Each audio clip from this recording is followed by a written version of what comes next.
The Silver Key by H.P. Lovecraft.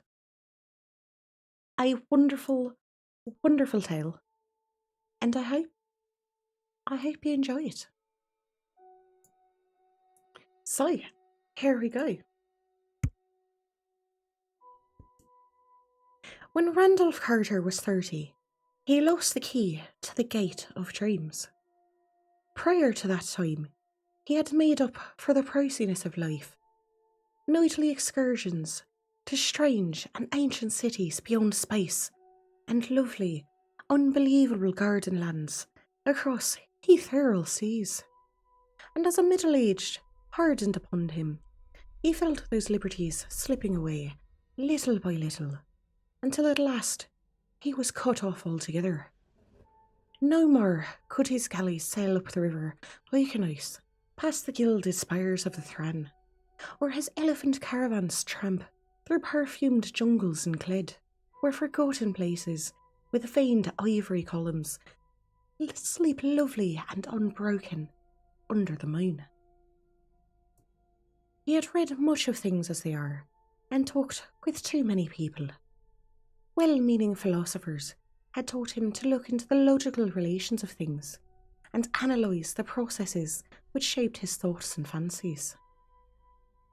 Wonder had gone away, and he had forgotten that all life is only a set of pictures in the brain, among which there is no difference betwixt those born of real things and those born of inward dreamings, and no cause to value the one above the other. Custom had dinned into his ears a superstitious relevance, for which tangibly and physically exists, and had made him secretly ashamed to dwell in visions. Wise men had told him his simple fantasies were inane and childish, and even more absurd, because their actors persist in fancying them full of meaning and purpose, as the blind cosmos grind aimlessly on, from nothing to something, from something back to nothing again, neither heeding nor knowing the wishes or existence of the minds that flicker, for a second now, and then in the darkness. They had chained him down to things that are, and had explained the workings of those things till mystery was gone from the world. And when he complained, and longed to escape into the twilight realms, where magic moulded all the little vivid fragments and prized associations in his mind into vistas of breathless expectancy and unquenchable delight, they turned him toward the newfound prodigies of science, bidding him to wonder in the atom's vortex and mystery of the sky's dimensions. And when he failed to find those boons and things whose laws are known and miserable, they told him he lacked imagination and was immature because he preferred dream illusions to the illusions of our physical creation. So Carter had tried to do as many others did, and pretended that the common events and emotions of earthly minds were more important than the fantasies of rare and delicate souls.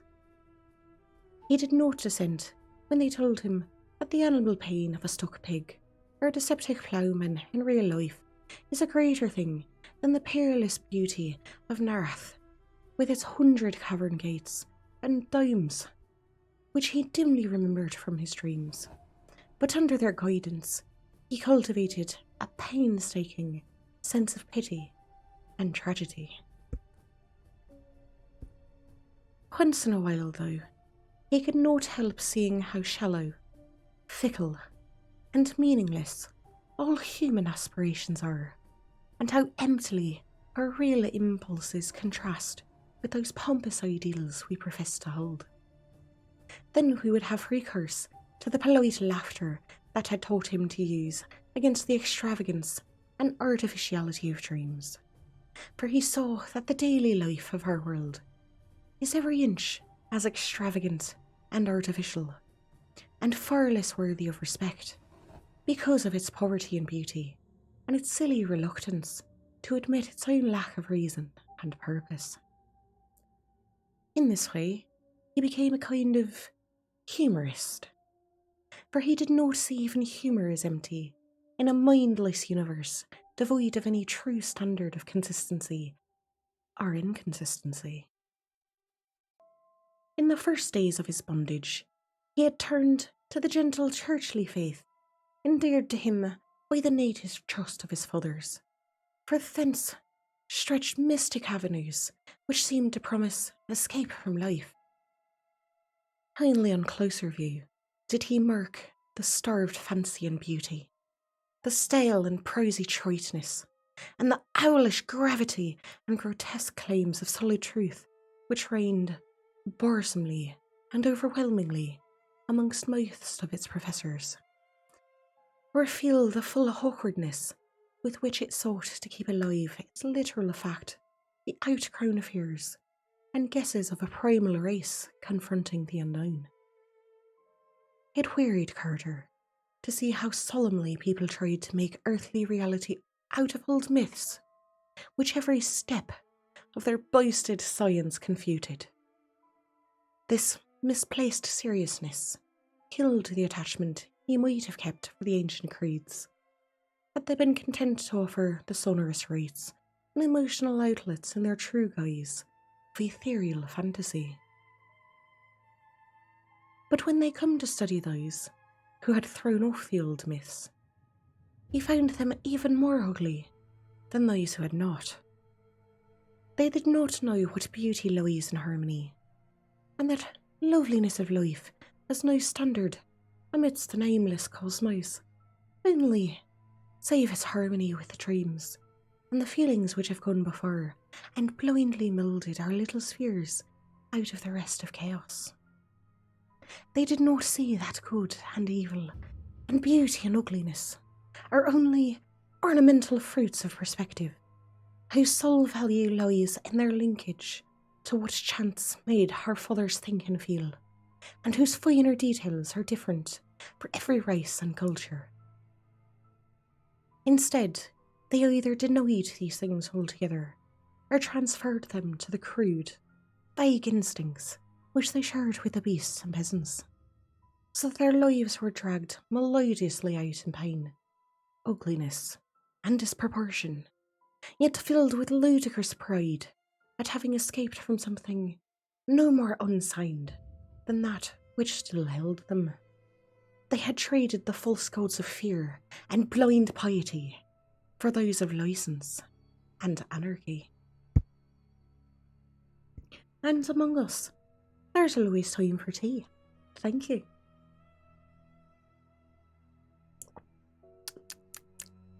Yum. And Darkness, Shadow, and Among Us, thank you. Thank you so much for those follows. Welcome to the Grove.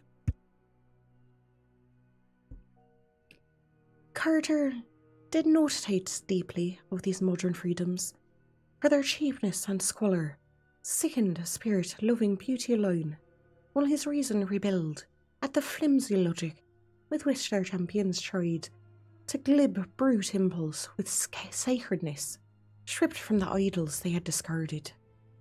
He saw that most of them, in common with their cast-off priestcraft, could not escape from the delusion that life has a meaning apart from that which men dream into it, and could not lay aside the crude notion of ethics and obligations beyond those of beauty, even when all nature shrieked of its unconsciousness and impersonal unmorality in the light of their scientific discoveries.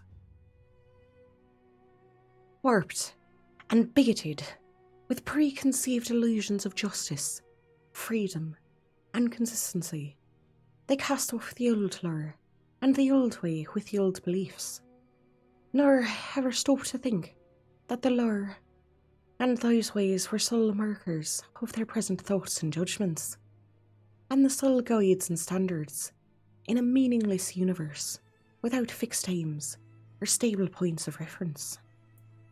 Having lost these artificial things, their lives grew void of direction and dramatic interest, till at length they strove to drown in bustle and pretended usefulness, noise and excitement, barbaric display and animal sensation. when these things palled, disappointed, or grew nauseous through revulsion, they cultivated tyranny and bitterness, and found fault with the social order. Never could they realise that their brute foundations were as shifting and contradictory as the gods of their elders, and that the satisfaction of one moment is the pain of the next. Calm, lasting beauty comes only in a dream, and the solace the world had thrown away in its worship of the real, it threw away the secrets of childhood and innocence. Amidst the chaos of hollowness and unrest, Carter tried to live as befitted a man of keen thought and good heritage. His dreams fading under the ridicule of the age, he could not believe in anything, but the love of harmony kept him close to the ways of his race and station. He walked impassive through the cities of men, and sighed because no vista seemed fully real, because every flash of yellow sunlight on tall roofs, and every glimpse of bastardized plazas in the first lamps of evening served only to remind him of dreams he had once known, and to make him homesick for ethereal lands he no longer knew how to find. Travel was only a mockery, and even the Great War stirred him a little, but though he served from the first in the Foreign Legion of France, for a while he sought friends, and soon grew weary of the crudeness of their emotions, and the sameness and earthiness of their visions. He felt vaguely glad that all of his relatives were distant and out of touch with him, for they would not have understood his mental life. That is, none but his grandfather and great-uncle Christopher could, and they were long dead. Then he began once more the writing of books, which he had left off when dreams first failed him. But here too was there no satisfaction or fulfilment, for the touch of earth was upon his mind, and he could not think of lovely things as he had done of yore. Ironic humour dragged down all the twilight marionettes he reared, and the early feel of improbability blasted all the delicate and amazing flowers of his fairy gardens.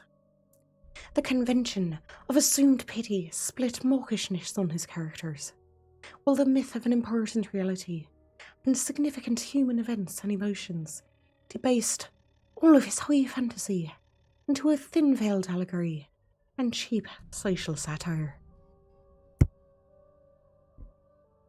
His novels were as successful as his old ones had been, and because he knew how empty they must be to please an empty herd, he burned them and ceased his writing. They were very graceful novels, in which he urbanely laughed at the dreams he lightly sketched, but he saw that their sophistication had sapped all of their life away. It was after this that he cultivated deliberate illusion and dabbled in notions of the bizarre and the eccentric as an antidote to the commonplace. Most of these, however, soon showed their poverty and bareness, and he saw that the popular doctrines of occultism are as dry and inflexible as those of science, yet without even the slender palliative of truth to redeem them.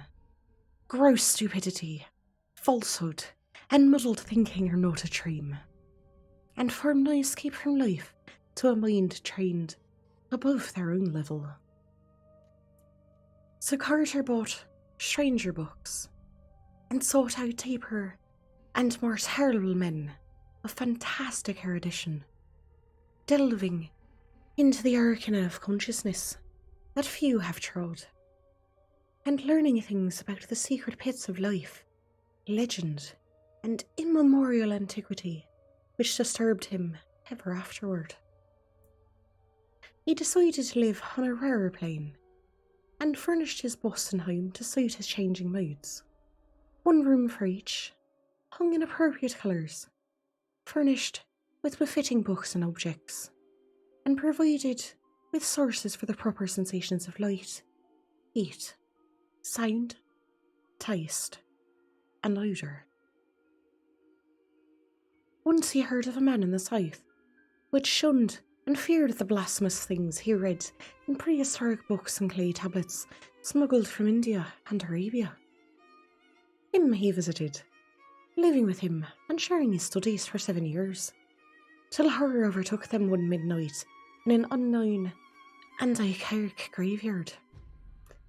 The only one emerged where 2 had entered. Then he went back to Arkham, the terrible, witch-haunted old town of his forefathers in England, and had experiences in the dark, amidst the hoary willows and tottering bramble roofs, which made him seal forever certain pages of the diary in a wild-minded ancestor. But these horrors took him only to the edge of reality, and were not of the true dream country he had known in his youth. For that at 50 he despaired of any rest or contentment in a world grown too busy for beauty and too shrewd for dreams. Having perceived at last the hollowness and futility of real things, Carter spent his days in retirement and in wistful, disjointed memories of his dream-filled youth. He thought it rather silly that he bothered to keep on living at all, and got from a South American acquaintance a very curious liquid to take him to oblivion without suffering. Inertia and force of habit, however, caused him to defer action, and he lingered indecisively amongst thoughts of old times, taking down the strange hangings from his walls and refitting the house as it had been in his early boyhood. Purple panes, Victorian furniture, and all. And we are getting raided. A Mondo! Thank you. Thank you so much for that raid. Welcome in. Welcome to the grave. I hope you guys had a wonderful stream. Today is Morbidity and Mythos Monday, and we're just in the middle of a reading of The Silver Key by one H.P. Lovecraft. I hope you'll stick around. I hope you enjoy yourself. I'm going to have some tea, and then I'm going to keep reading.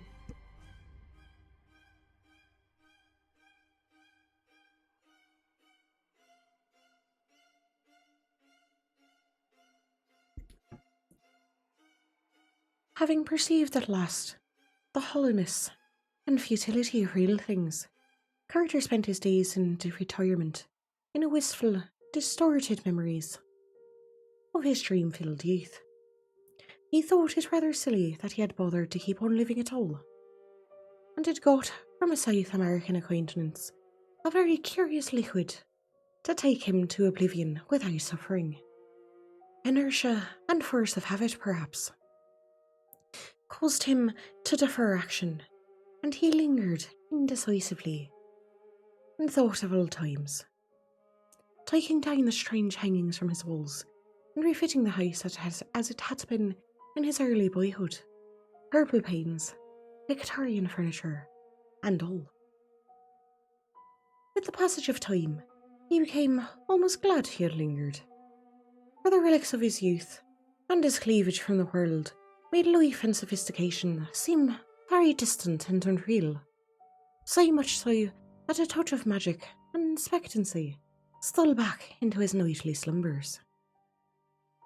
For years, those slumbers had known only such twisted reflections of everyday things as the commonest slumbers know, but now they returned a flicker of something stranger and wilder, something of vaguely awesome imminence, which took the form of tensely clear pictures from his childhood days, and made him think of the little, inconsequential things that he had long forgotten. He would often awake, calling for his mother and grandmother, both in their graves a quarter of a century. Then one night, his grandfather reminded him Oh, the key. The grey old scholar, as vivid as in life, spoke long and earnestly of their ancient line, and of the strange visions of the delicate and sensitive men who composed it. He spoke of the flame-eyed crusader who learned wild secrets of the Saxons that held him captive, and of the first Sir Randolph Carter who studied magic when Elizabeth was queen. He spoke, too, of that Edmund Carter who had just escaped hanging in the Salem witchcraft, and who had placed in an antique box a great silver key handed down from his ancestors. Before Carter awakened, the gentle visitant had told him where to find the box, the carved oak box of archaic wonder whose grotesque lid no hand had raised for 2 centuries. In the dust and shadows of the great attic he found it, remote and forgotten in the back of a drawer of a tall chest. It was about a foot square, and its Gothic carvings were so fearful that he did not marvel no person since Edmund Carter had dared to open it. It gave forth no noise when shaken, but was mystic with the scent of unremembered spices. That it held a key was only indeed a dim legend, and Randolph Carter's father had never known such a box existed. It was bound in rusty iron, and no means was provided for working the formidable lock. Carter vaguely understood that he would find within it some key to the lost gate of dreams, but of where and how to use it, his grandfather had told him nothing. An old servant had forced the cavern lid, shaking as he did so at the hideous faces leering from the blackened wood, and at some unplaced familiarity. Indeed, wrapped in a discoloured parchment was a huge key of tarnished silver, covered with cryptical markings, but of any legible explanation there was none. The parchment was voluminous, and held only the strange hieroglyphs of an unknown tongue, written with an ancient reed. Carter recognised the characters as though he had seen on a certain papyrus scroll belonging to that terrible scholar in the south who had vanished one midnight in a nameless cemetery. The man had always shivered when he read this scroll, and Carter shivered now. But he cleaned the key and kept it by him nightly in its aromatic box of ancient oak. His dreams were meanwhile increasingly in vividness, though showing him none of the strange cities and incredible gardens of the old days, or assuming a definite cast where purpose could not be mistaken. They were calling him back along the years, with the mingled wills of all his fathers were pulling him towards some hidden and essential source. Then he knew he must go past and merge himself with the old things, and day after day he thought of the hills to the north, where the haunted Arkham, and the rushing Miskatonic, and the lonely rustic homepod of his people lay. In the brooding fire of an autumn, Carter took the remembered way past graceful lines of rolling hill and stone-walled meadow, distant fell and hanging woodland, curving road and nesting farmstead, and the crystal windings of the Miskatonic, crossed here and there by rustic bridges of wood or stone. At one bend he saw the group of ancient elms along which an ancestor had oddly vanished a century and a half before, and shuddered as the wind blew meaningly through them. And there was the crumbling farmhouse of old Goody Fowler, the witch, with its little evil windows and great roof sloping nearly to the ground on the north side. He sped up his car as he passed it, and did not slacken till he had mounted the hill where his mother and his fathers before her were born, and where the old white house still looked proudly across the road at the breathlessly lovely panorama of rocky slope and verdant valley, with the distant spires of Kingsport on the horizon, and the hints of the archaic, dream-laden sea in the furthest background. Iro, there's always time for tea. Thank you.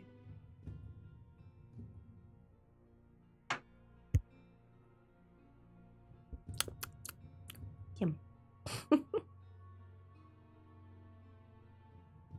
Then came the steeper slope that held the old Carter place he had not seen in over 30 years. Afternoon was far gone when he reached the foot, and at the bend, halfway up, he paused to scan. The outspread countryside was golden and glorified, and the slanting floods of magic poured out by the western sun. All the strangeness and expectancy of his recent dreams seemed present in this hushed and unearthly landscape, and he thought of the unknown solitudes of other planets as his eyes traced out the violet and deserted lawns shining undulant between their tumbled walls, and clumps of fairy forest sitting off far lines of purple hills beyond hills, and their spectral wooded valley dipping down in shadow to dank and hollows where trickling waters crooned and gurgled among swollen and distorted roots. Something made him feel that motors did not belong in the realm he was speaking, so he left his car at the edge of the forest, and, putting the great key in his coat pocket, walked up the hill. Woods now engulfed him utterly, though he knew the house on a high knoll that cleared the trees except to the north. He wondered how it would look, for it had been left vacant and unattended through his neglect since the death of his strange great-uncle Christopher 30 years before. In his boyhood, he had travelled through long visits here, and had found weird marvels in the woods beyond the orchard. Shadows thickened around him, for the night was near. Once a gap in the trees opened up to the night, so he saw off across leagues of twilight meadow and spied the old congressional steeple on Central Hill in Kingsport, pink with the last flush of the day, the panes of the little round windows blazing with reflected fire. Then, when he was in the deep shadow again, he recalled with a start that the glimpse must have come from childish memory alone, since the old white church had long since been torn down to make room for the Congressional Hospital. He had read of it with interest, for the paper had told about some strange burrows or passages found in the rocky hill beneath. Through his puzzlement, a voice peaked, and he started again at his familiarity after long years. Old Benjoya Corrie, who had been his uncle Christopher's hired man, and was aged even in those far-off times of his boyhood's visits. Now he must be well over 100, but that piping voice had come from no one else. He couldn't distinguish no words, yet the tone was haunting and unmistakable. To think that old Benji should still be alive. Mr. Randy, Mr. Randy, where ye be? Do you want to scare your Aunt Marthy plumb to death? Hadn't she told you to keep nigh the place in the afternoon and get back afore dark? Randy, Ran, Dee. He's the beatenest boy for running off in the woods I ever see. Half the time he's sitting mooning around the snake den in the upper timber lot. Hey ya! Ran! Randy! Randolph Carter stopped in the pitch darkness and rubbed his hands across his eyes. Something was queer. He had been somewhere he ought not to be, and had strayed very far away to places he had not belonged, and was now inexcusably late. He had not noticed the time on the Kingsport steeple, though he could easily have made it out with his pocket telescope. But he thought his lateness was something very strange and unprecedented. He was not even sure he had the little telescope with him, and put his hand in his blouse pocket to see. No, it was not there, but there was the big silver key that he had found in a box somewhere. Uncle Chris had told him something odd once, about an old, unopened box with a key in it, but Aunt Martha had stopped the story abruptly, saying it was no kind of thing to tell a child whose head was already too full of queer fantasies. He tried to recall just where he had found the key, but something seemed very confused. He guessed it was in the attic at home in Boston, and dimly remembered bribing Perks with half his week's allowance to help him open the box and keep quiet about it. But when he remembered this, the face of Perks came up very strangely, as if the wrinkles of long years had fallen upon the brisk little cockney. Randy! Randy! Hi! Hi! Randy! A swaying lantern came round the black bend. An old Benja pounced the silent and bewildered form of a pilgrim. Turn ye, boy, so there ye be. Ain't ye got no tongue in your head, that ye can't answer a body? I've been calling you for half an hour, and you must have heard me long ago. Don't you know your Auntie Myrta's all a-fidgeting in your brain being after dark? Wait till I tell your Uncle Chris when he gets home. Here in our here woods, ain't no place to be traipsing at this hour. Nice things abroad that ain't doing nobody good, as my grandsir knowed me for. Come, Master Andy, or Hannah won't keep supper no longer. Sir Randolph Carter was marched up the road, while wandering stars glimmered through high autumn boughs, and dogs barked as the yellow light of small paned windows shone out of the further turn, and the pallades twinkled across the open knoll, where the great gamble roof stood black against the dim west. Aunt Martha was in the doorway, and she did not scold too hard when Benda shoved the truant in. He knew Uncle Chris well enough to expect such things of the Carter blood. Randolph did not show his key, but ate his supper in silence, and protested only when bedtime came. He sometimes dreamed better when awake, and he wanted to use that key. In the morning, Randolph was up early, and would have run off to the upper timber lot if Uncle Chris had not caught him and forced him into his chair by the breakfast table. He looked impatiently along the low-pitched room with a rag carpet and exposed beams and corner posts, and smiled only when the orchard boughs scratched at the leaded panes of the rear window. The trees and the hills were close to him, and formed the gates of that timeless realm which was his true country. Then, when he was free, he felt in his blouse pocket for the key, and, being reassured, slipped off across the orchard to the rise above, where the wooded hill climbed again to heights above even the treeless knoll. The floor of the forest was mossy and mysterious, with great lichened rocks rose vaguely here and there in the dim light, like druid monoliths among the swollen and twisted trunks of a sacred grove. Once in his ascent, Randall crossed a rushing stream, whose falls a little way off sang runic incantations to the lurking fauns and apagans and dryads. Then he came to a strange cave in the forest slope, the dreaded snake den, which the country folks shunned, and away from which Benja had warned him again and again.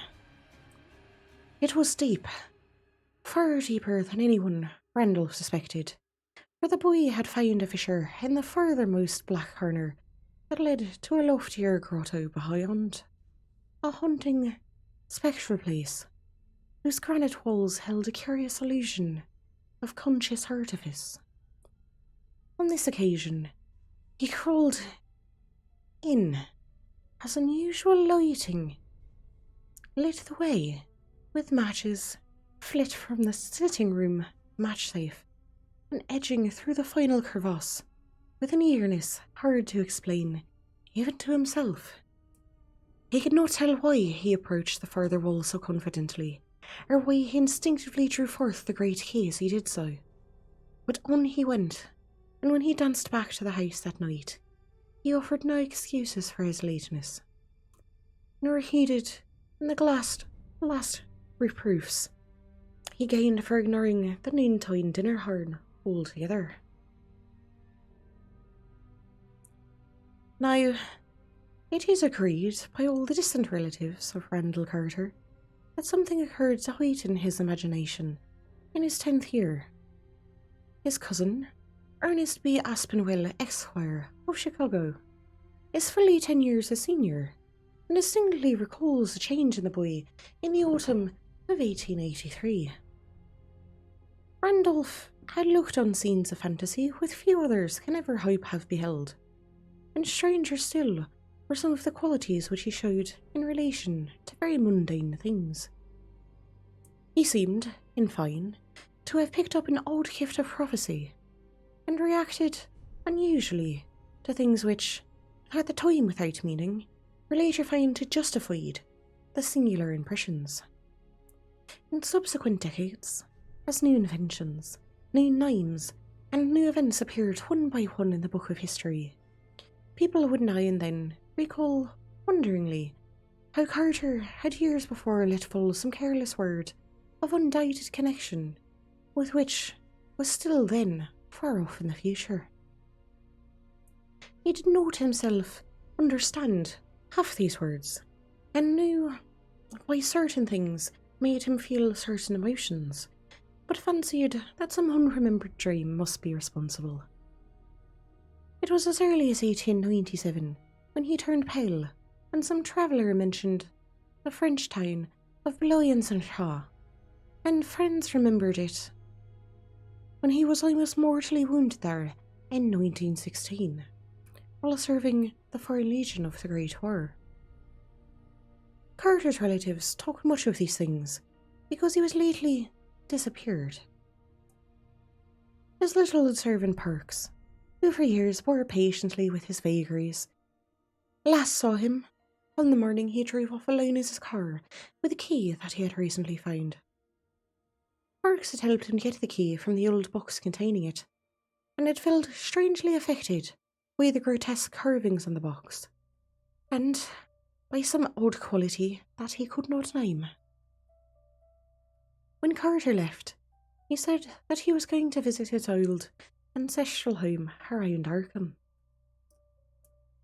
Halfway up Elm Mountain, on the way to the ruins of the Carter place, they found his motor set carefully by the roadside, and in it a box of fragrant wood with carvings that frightened the countrymen who stumbled on it. The box held only a queer parchment whose characters no linguist or paleographer has been able to decipher or identify. Rain had long effaced any possible footprints, though Boston investigators had something to say about evidences of disturbances among the fallen timbers of the Carter place. It was, they averred, as though someone had groped through the ruins at no distant period. A common white handkerchief found among forest rocks in the hillside beyond cannot be identified as belonging to the missing man. There is a talk of appropriating Randall Carter's estate amongst his heirs, but I stand firmly against this curse, because I do not believe that he is dead. There are twists of time and space, of vision and reality, which only a dreamer can divine. And from what I know of Carter, I think he was merely found a way to traverse these mazes. Whether or not he will ever come back, I cannot say. He wanted the lands of the dream he had lost, and learned for the days of his childhood. Then he found a key, and I somehow believe he was able to use it to strange adventure. I shall ask him when I see him, for I expect to meet him shortly in a certain dream city we both used to haunt. It is rumoured in Ulthar, beyond the river sky, that a new king reigns on the opal throne of Aikekvad, that fabulous town of turrets atop the hollow cliffs of glass overlooking the Twaloy Sea, wherein the bearded and funny Nyari build their singular labyrinths. And I believe I know how to interpret this rumour. Certainly, I look forward impatiently to the sight of the great silver key, in all its cryptical markings, where may stand symbolised all the aims and mysteries of blindly impersonal cosmos. Somewhere, to what remote and fearsome region I know not, Dennis Barry has gone. I was with him the last night he lived among men, and heard him screaming when that thing came to him. But all the peasants and police in County Meath could never find him or the others, though they searched long and far. And now I shudder when I hear the frogs piping in swamps, or see the moon in lonely places. I had known Dennis Barry well in America, where he had grown rich, and had congratulated him when he bought back the old castle by the bog, in sleepy Kildare. It was from Kildare his father had come, and it was there that he wished to enjoy his wealth amongst ancestral scenes. Men of his blood had once ruled over Kildare, and built and dwelt in the castle, but those days were very remote, so that for generations the castle had been empty and decaying. After he went to Ireland, Barry wrote me often, told me how under his care the grey castle was rising tower by tower to its ancient splendour, how the ivy was climbing slowly over the restored walls as it had climbed so many centuries ago, and how the peasants blessed him for bringing back the old days with his gold from over the sea. But in time there came troubles, and the peasants ceased to bless him and fled away instead, as if from a doom. And then he sent a letter and asked me to visit him, for he was lonely in the castle with no one to speak to save the new servants and labourers that he had brought from the north.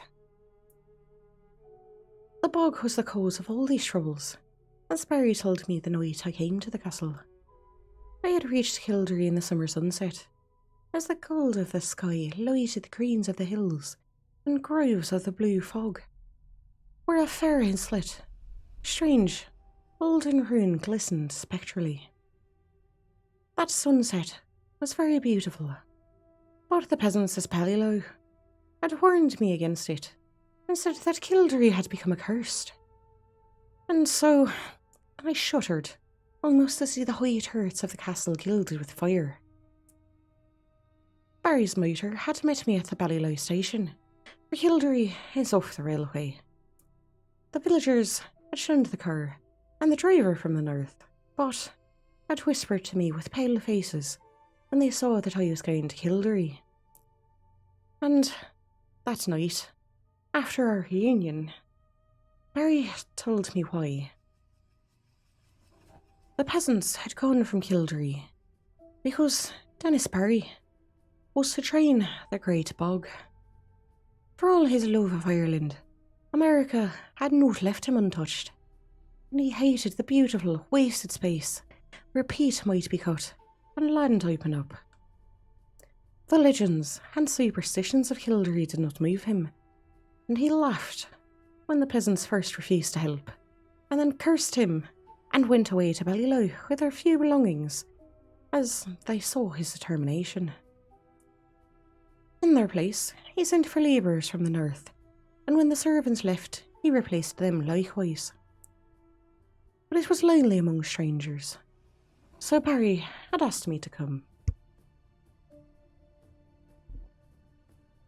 When I heard the fears that had driven the people from Kildare, I laughed as loudly as my friend had laughed, for those years were the vaguest, wildest, and most absurd character. It had to do with some preposterous legend of the bog. A grim guardian spirit that dwelt in the strange Holden ruin on the far islet that I had seen in the sunset. There were tales of dancing lights in the dark of the moon, and chill winds from the nights were warm, of wraiths in white hovering over the waters, and of an imagined city of stone, deep down below the swampy surface. But foremost amongst the weird fancies, and alone in its absolute unanimity, was that of the curse waiting him who would dare touch her train, the vast reddish morass. There were secrets, said the peasants, which must not be uncovered.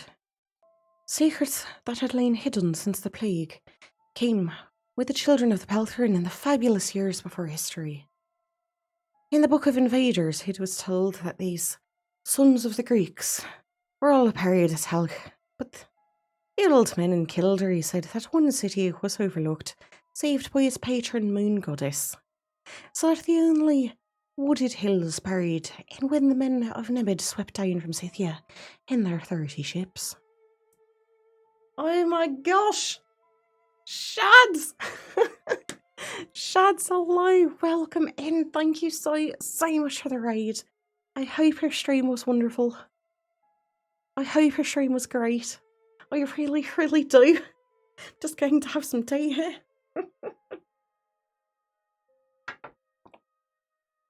Hello everyone and welcome in. Thank you so much for that raid. I really appreciate it. It is today for us Morbidity and Mythos Monday, which means we sit here and I read a spooky story or a mythological story, and tonight we are reading some H.P. Lovecraft. We are currently just about a quarter of the way through our second tale for the night, which is the Moon Bog. CJ Fletch, thank you. Thank you so much for that follow. Welcome to the grove. And Shreeton, there's always time for tea. Indeed there is. Yum. Indeed it is. And no one touches the hat. Oh yeah, no, I would never touch the hat. And if you believe that, I probably have a bridge for sale. 81%. I know you guys are smashing this out of the park. You guys have been smashing this out of the park. I am so looking forward to this movie night. It's going to be absolutely wonderful. So, for those of you that have just come in from the raid, I invite you to sit down, pull up a blanket, a cup of tea, and join us in our story. Please note, if you do any redeems during the story, I'm not going to respond to them until after we're done. Unless it's there's a Lewis wine for tea, in which case we will drink it when I need tea. So welcome in, you guys, and we're going to get back to our tale now.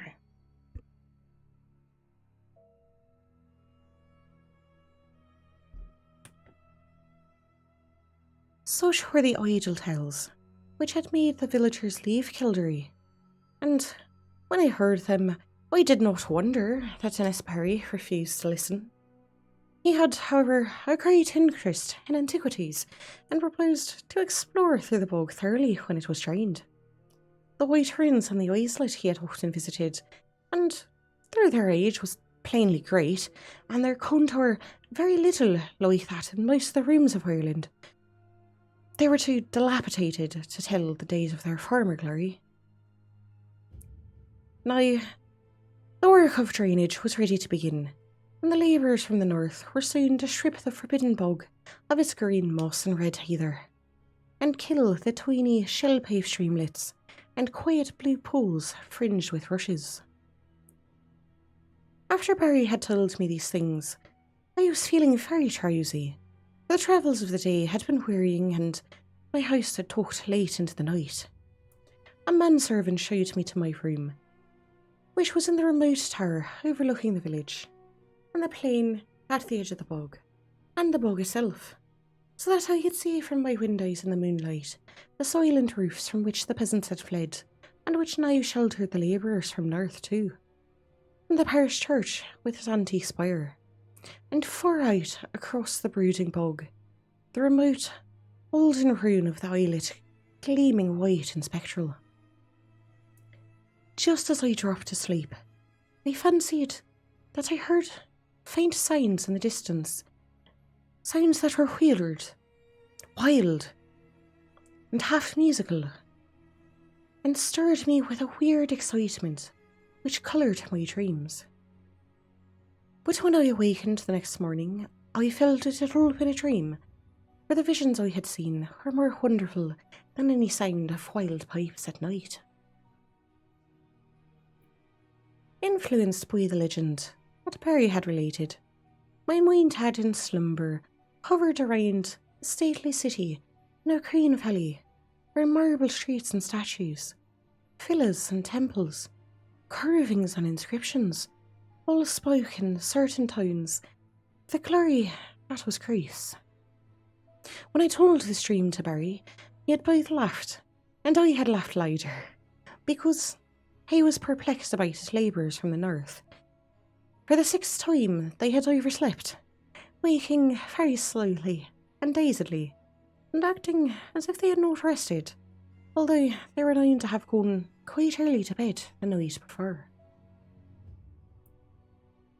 That morning and afternoon, I wandered alone through the sun-gilded village and talked now and then with the idle labourers, for Barry was busy with the final plans for beginning his work of drainage. The labourers were not as happy as they might have been, for most of them seemed uneasy over some dream which they had had, yet which they tried in vain to remember. I told them of my dream, but they were not interested till I spoke of the weird sounds that I thought I had heard. They looked oddly at me, and said that they seemed to remember weird sounds too. In the evening, Barry dined with me and announced that he would begin the drainage in 2 days. I was glad, for though I disliked to see the moss and the heather and the little streams and lakes depart, I had a growing wish to discern the ancient secrets the deep matted peat might hide. And that night, my dreams of piping flutes and marble came to a sudden and disquieting end, for upon the city in the valley I saw a pestilence descend, and then a frightful avalanche of wooden slopes that covered the dead bodies in the streets, and left unburied only the temple of Artemis on the high peak, where the aged moon priestess Cleis lay cold and silent, with a crown of ivory on her silver head. I have said that I awakened suddenly and in alarm. For some time I could not tell whether I was waking or sleeping, for the sound of flutes still rang shrilly in my ears, and when I saw on the floor the icy moonbeams and the outlines of a latticed Gothic window, I decided I must be awake and in the castle of Kildare. Then I heard a clock from some remote landing between the strike of hour 2, and I knew that I was awake.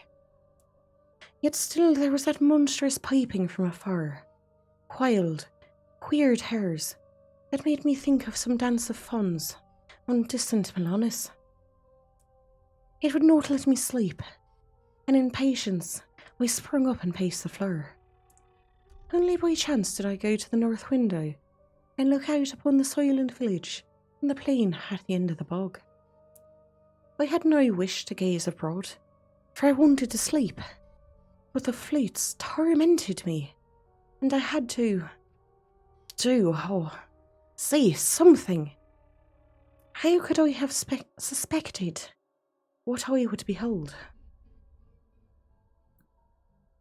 There, in the moonlight, flooded the spacious plain with a spectacle which no mortal, having seen it, could ever forget.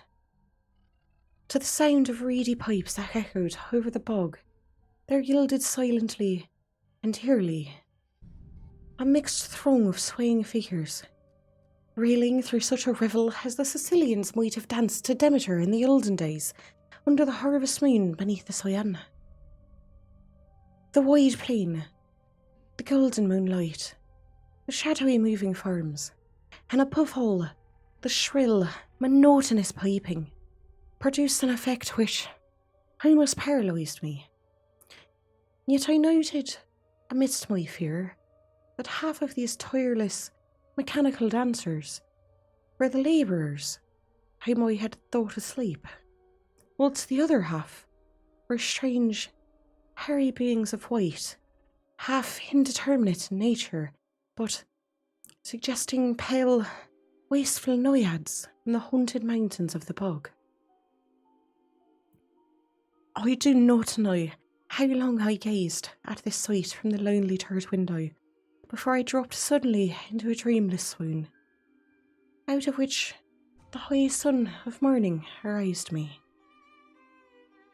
My first impulse upon awakening was to communicate all of my fears and observations to Dennis Barry. We'll pause right here because we're getting righted yet again. Hello, boys. Hello, welcome in. How was your stream? Hello, riders. Hello, it's good to see you. Don't mind me, I'm going to have a cup of tea. In your honour.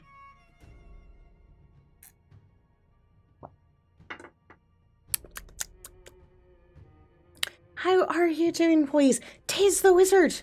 'Tis the wizard, it is. 'Tis the wizard indeed. Tales of Arise is a pretty great RPG.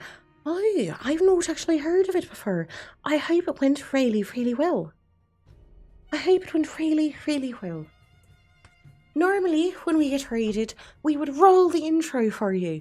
We'd roll out the intro and we'd welcome you in. But we're trying a bit of something new tonight. Tonight is our very first Morbidity and Mythos Monday. And we are currently reading our way through a lovely story by H.P. Lovecraft, known as the Moon Bog. I hope you guys like things a little spooky, a little eerie, a little creepy. I hope that you'll enjoy yourselves and you'll have a good time. We're going to get back to our story in just a moment, but while I am reading, I'd like you to know I don't respond to redeems, except for there's always time for tea when I need to drink. If you do use a redeem or something like that, I'll get to it when we finish off the story. And I also won't be responding to much that is happening in chat. But it should still be a fun time. I hope you guys enjoy it. And we're going to dive right back into our story.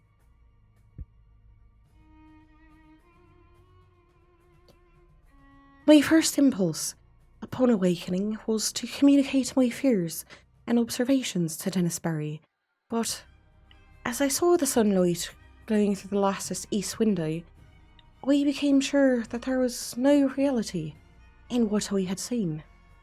I am given to strange phantasms, yet I'm never weak enough to believe in them.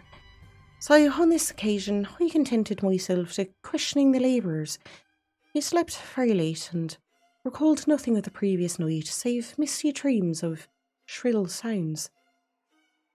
This matter of the spectral piping harassed me greatly, and I wondered if the crickets in the autumn had come before their time to vex the night and haunt the visions of men. Later in the day, I watched Barry in the library, poring over his plans for the great work which was to begin on the morrow, and for the first time felt a touch of the same kind of fear that had driven the peasants away. For some unknown reason, I had dreaded the thought of disturbing the ancient bog and its sunless secrets, and pictured terrible sights lying black under the unmeasured depth of age-old peat. That these secrets should be brought to light seemed injustice, and I began to wish for an excuse to leave the castle and the village. I went so far as to casually talk to Barry on the subject, but did not dare continue after he gave his resounding laugh.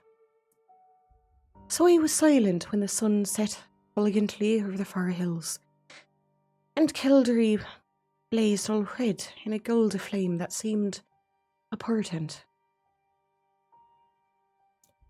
Whether the events of that night were of reality or illusion, I shall never ascertain. Certainly, they transcend anything we dream of in nature and the universe. Yet in no normal fashion that I can explain those disappearances, which were known to all men, all over. I retired early and full of dread, and for a long time could not sleep in the uncanny silence of the tower. It was very dark, for although the sky was clear, the moon was now well in wane, and would not rise till the wee hours. I thought as I lay there of Tinnisberry, and of what would befall the bog when the day came, and found myself almost frantic with an impulse to rush out into the night, take Barry's car, and drive madly to Ballylough out of these menaced lands. But before my eyes could crystallise into action, I had fallen asleep, and gazed in dreams upon the city in the valley, cold and dead, under a shroud of hideous shadow. Probably, as it was the shrill piping that awakened me, yet the piping was not what I noticed at first when I opened my eyes. I was lying with my back to the east window, overlooking the bog, where the waning moon would rise, and therefore I expected to see light cast on the opposite wall before me, and I had not looked for such a sight as now appeared.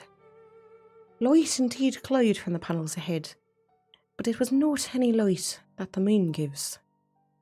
Terrible and piercing through the shaft of ruddy refulgence that streamed through the Gothic window, and the whole chamber was brilliant with a splendour intense and unearthly. My immediate actions were peculiar for such a situation, but it is only in tales that a man does the dramatic and foreseen thing.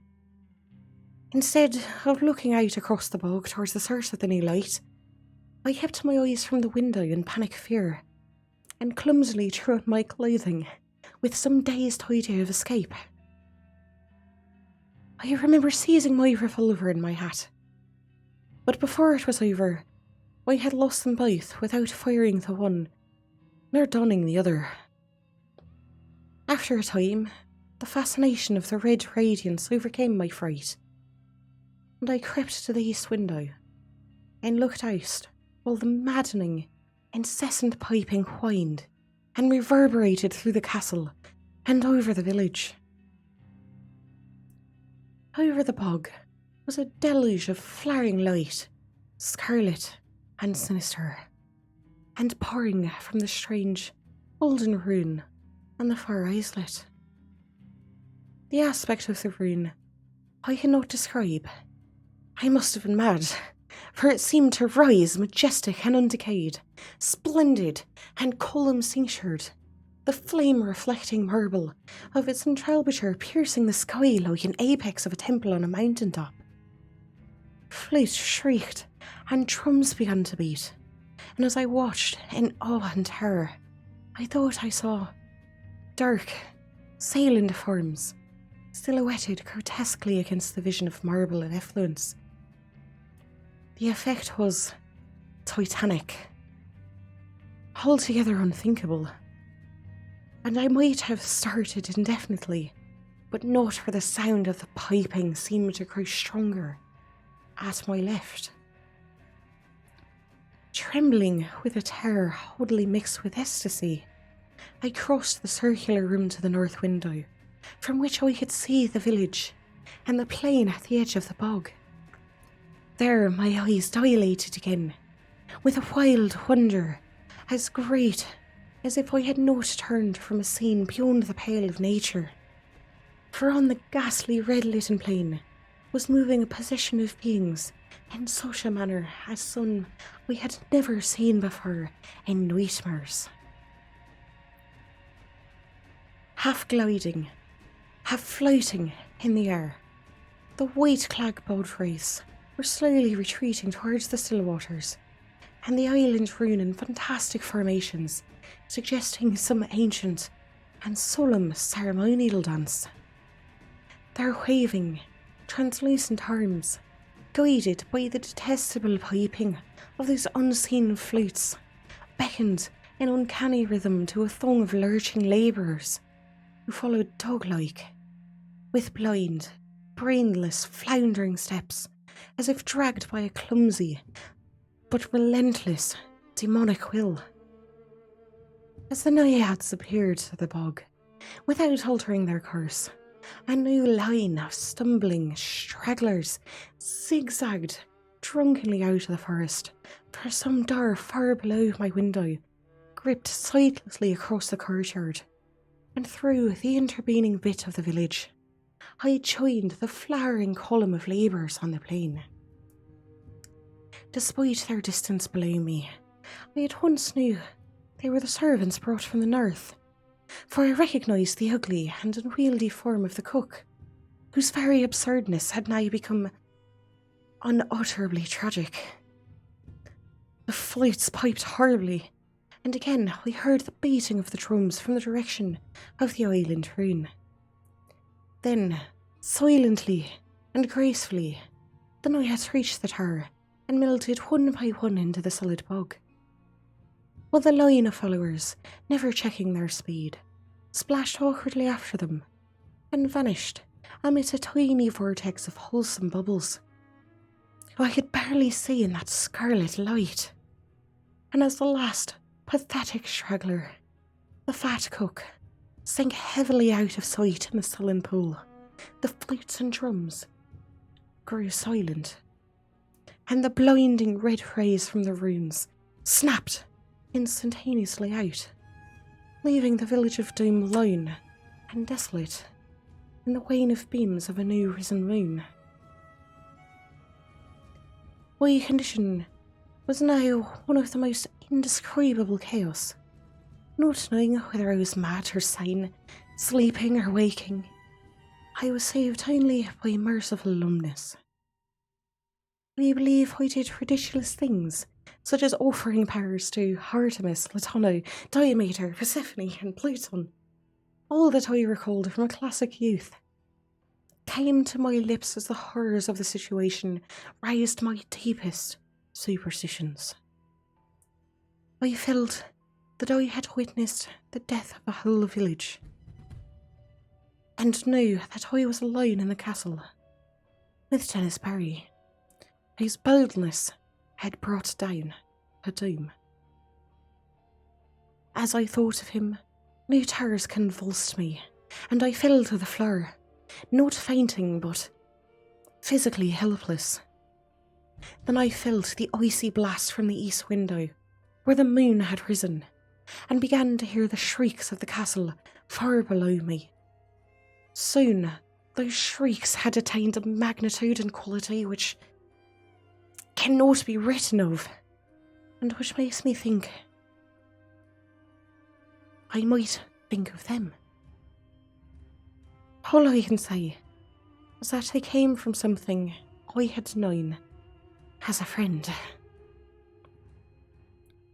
At some time during this shocking period of cold wind, and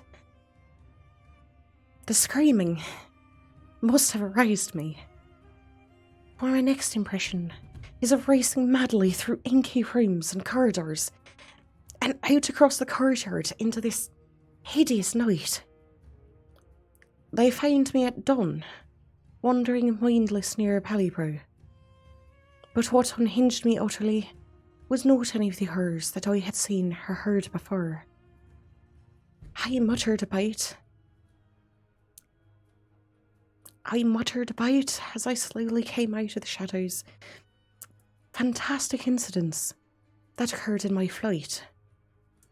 Incidents of no real significance, yet which haunt me increasingly when I'm alone in certain marshy places or in the moonlight. As I led from that accursed castle along the bog edge, I heard a new sound, coming, yet unlike any I had heard before at Hildery. The stagnant waters, lately quite devoid of animal life, now teemed with a horde of slimy, enormous frogs, which piped shrilly and incessantly in tones strangely out of keeping with their size. They glistened, bloated and green in the moonbeams, and seemed to gaze up at the font of light. I followed the gaze of one very fat, very ugly frog, and saw the seconds of things which drove my senses away. Stretching directly from the strange, golden ruin on the far islet to the north waning moon, my eyes seemed to trace a beam of faint, quivering radiance, having no reflection in the waters of the bog. And upward, along the pallid path, my fevered fancy pictured a thin shadow, slightly writhing. A vague, contorted shadow, struggling as if drawn by unseen demons. Crazed as I was, I saw in that awful shadow a monstrous resemblance. A nauseous, unbelievable caricature. Blasphemous effigy of he who had been Dennis Barry.